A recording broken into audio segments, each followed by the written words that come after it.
അപ്പോൾ ഇപ്പം ഭയങ്കര അട്രാക്റ്റീവ് ആയിട്ടുള്ള ഒരു ഔട്ട്ഫിറ്റിലാണ് വന്നേക്കുന്നത് കോസ്റ്റ്യൂമിൽ. അപ്പം ഇതിൻ്റെ മൊത്തം ഒരു വർത്ത് എത്രയാണെന്ന് പറയാം? അയ്യോടാ, കോസ്റ്റ്യൂം വർത്ത് എന്ന് പറഞ്ഞാൽ ഞാനിടുന്ന വാല്യൂ ഇത് എൻ്റെ ഡിസൈനാണ്. അപ്പോൾ ഇത് ബേസിക്കലി ഇതെൻ്റെ കല്യാണ ഡ്രസ്സാണ്. ഇപ്പം ഞാൻ ഇതിനു വേണ്ടി കസ്റ്റമൈസ് ചെയ്തതല്ല. അത് ബാക്കിൽ എൻ്റെയും വൈഫിൻ്റെ നെയിമിൻ്റെ ലോഗോ ഉണ്ട്. ഞാൻ എൻ്റെ നാട്ടിൽ ഈ ഡ്രസ്സ് ഇട്ട് പോയ ആൾക്ക് ഈവൻ ഇതേപോലൊരു നല്ലൊരു ഓപ്പർച്യൂണിറ്റി കിട്ടിയ സമയത്ത് ഇത്രയും മീഡിയക്കാരുള്ളപ്പോൾ ഞാൻ എന്താണെന്ന് എനിക്ക് ഷോക്കേസ് ചെയ്യാൻ പറ്റിയതിൽ ഞാൻ ഭയങ്കര ഹാപ്പിയാണ്. പിന്നെ ഈ പറയുന്ന ഒരു വർത്ത് ഞാൻ പറയുന്ന വാല്യൂ ആയിരിക്കാം ഡിസൈനർ. ഇപ്പം ഞാൻ ഈ ഓർണമെന്റ്സിന് ഇതിനെല്ലാം കൂടെ ബ്രോ ഇടുന്നൊരു പ്രൈസ് എത്ര ആയിരിക്കും? രണ്ട് രീതിയിലാണ്. ഇപ്പോൾ ഞാൻ പറയുന്നത് ഞാൻ കസ്റ്റമൈസ് ചെയ്യുന്ന സാധനത്തിന് ഞാൻ വാല്യൂ ഇടും. ഇപ്പോൾ പറയുന്ന ഒരു മനീഷ് മൽഹോത്ര, സബിയ സജി എന്ന് പറയുന്ന ഡിസൈനേഴ്സ് ഉണ്ട്. ഇവരുടെ ബേസിക് ഡിസൈൻസ് നമ്മളിവിടെ കൊച്ചിയിൽ നിന്ന് ചെയ്യാൻ 25,000 രൂപ. സബിയ സജി എന്ന് പറയുന്ന ഡിസൈനർ വാല്യൂന് അതിൻ്റെ ബേസിക് സ്റ്റാർട്ടിംഗ് പ്രൈസ് എന്ന് പറയുന്നത് 5 ലക്ഷം രൂപ. 5 ലക്ഷം രൂപ. അപ്പോൾ ഞാൻ എന്ത് വർത്തിടണമെന്നുള്ളത് ഞാൻ ഇപ്പോൾ പറഞ്ഞത്, ഇപ്പോൾ ഈ പടം എൻ്റെ കരിയറിൻ്റെ ഗ്രോപ്പായിരിക്കാം, ഞാൻ എന്ന് പറയുന്ന ഡിസൈനറുടെ ഗ്രോപ്പായിരിക്കാം.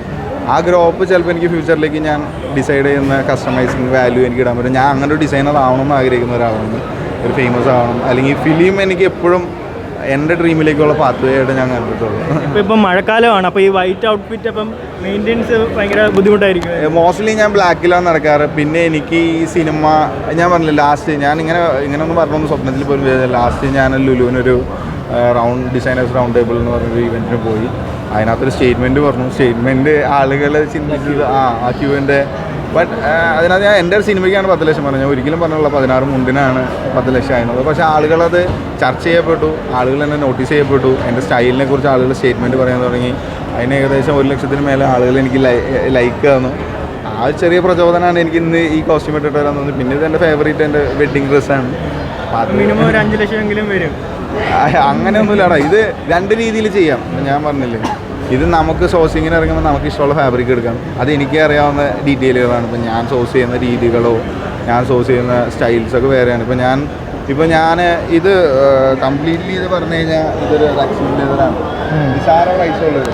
ഇത് നമ്മൾ അതിനെ യൂണിക്കായിട്ട് എങ്ങനെ കൊണ്ടുവരുന്നു എന്നുള്ളതിലാണ് ഇതിൻ്റെ സ്റ്റേറ്റ്മെൻറ്റ്. ഇപ്പോൾ ഈ പറയുന്ന മാതിരി ഇതൊക്കെ ഇത് ആക്ച്വലി ഒരു കോസ്റ്റ്യൂം ഡിസൈനർ. ഇതൊരു പോസിറ്റീവ് റെസ്പോൺസ് ആയിട്ട് പോകുകയാണെങ്കിൽ ഔട്ട്ഫിറ്റിന് ചീപ്പ് റേറ്റുള്ളൂ.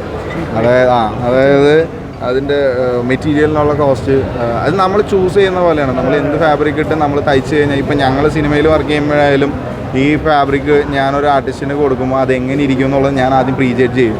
ആ പ്രീ ജഡ്ജ്മെൻറ്റിലാണ് നമ്മൾ ഓരോ ക്യാരക്ടറിനും തുണികളും ഷർട്ടുകളും മാളുകളിലും അല്ലെങ്കിൽ സ്ട്രീറ്റിൽ നിന്നൊക്കെ പർച്ചേസ് ചെയ്തതാണ്. ആ സ്റ്റേറ്റ്മെൻറ്റ് വെച്ചത് ഇത് എന്നെ സംബന്ധിച്ചിടത്തോളം ഞാൻ ഭയങ്കര കോസ്റ്റ് എഫക്റ്റീവായിട്ട് ചെയ്തതാണ്. ഈവൻ എൻ്റെ ഡിസൈനിങ് സ്റ്റേറ്റ്മെൻറ്റിൻ്റെ അത് ആ ഡിസൈനിങ് സ്റ്റേറ്റ്മെൻറ്റിനാണ് ഞാൻ കൊടുക്കുന്ന വാല്യൂ.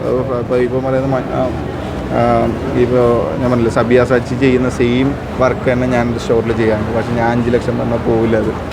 അപ്പോൾ അതിൻ്റെ സ്റ്റേറ്റ്മെൻറ്റ് ഞാൻ പറഞ്ഞില്ല, ഡിസൈനർ ഉണ്ടാക്കുന്ന സ്റ്റേറ്റ്മെൻറ്റാണ്. ഇപ്പോൾ ഞാൻ ചിലപ്പോൾ ഇത് കഴിഞ്ഞിട്ട് ചിലപ്പോൾ ഞാനൊരു വാല്യൂലെത്താണെങ്കിൽ ഞാനൊരു സ്റ്റേറ്റ്മെൻറ്റ് പറഞ്ഞാൽ അടിപൊളിയായിരിക്കും. അല്ലെങ്കിൽ എൻ്റെ ഡിസൈൻസ് അപ്രോച്ച് ചെയ്യണമെന്നുള്ള ആളുകളുണ്ടെങ്കിൽ ഞാൻ പറയുന്ന വാല്യൂവിന് അത് മേടിക്കാൻ തയ്യാറായിരിക്കും. എപ്പോഴും ഡിസൈനറിൻ്റെ വാല്യൂ ആണ് ഈ പറയുന്ന പ്രൊഡക്റ്റിൻ്റെ വാല്യൂ വരുന്നത്. ഈ പറയുന്ന അർമാനിയുടെ ഷർട്ട്സ് നമ്മൾ റെഡിമെയ്ഡ് ഉണ്ടാക്കാനാണെങ്കിൽ അത്ര കോസ്റ്റ് വരില്ല. അതിന് യൂസ് ചെയ്യുന്ന ഫാബ്രിക്കൊക്കെ വെച്ച് നമ്മൾ അതിൻ്റെ 70% അതിൻ്റെ ബ്രാൻഡ് വാല്യൂ ആണ്. അപ്പോൾ അതേപോലെ ആവണമെന്ന് ആഗ്രഹിക്കുന്നു. വളരെ സന്തോഷം മച്ചന്മാരെ.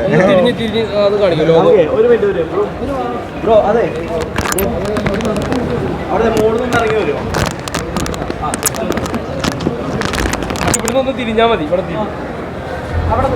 അവിടെ നടന്നു വന്നിട്ട്